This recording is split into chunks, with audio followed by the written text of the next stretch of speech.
Napansin mo ba? Kung ano yung mga lumalabas sa bibig mo, yun ang nangyayari sa buhay mo.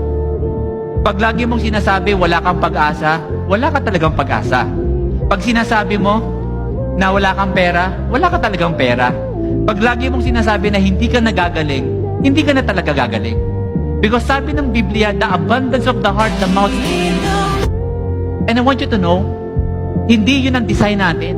Kasi minsan, nakakalimutan natin yung identity natin, di ba? Ipapaalala ko lang kung sino ka.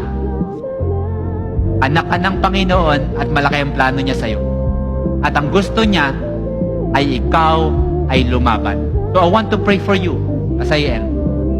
Sa mga tao dito na feeling mo lagi you are defeated or feeling mo na parang wala kang pag-asa sa buhay, I want you to know, nagkamali ka man minsan, that is not your identity. Yes, nadapa ka, pero that's not your identity because your identity comes from the Lord.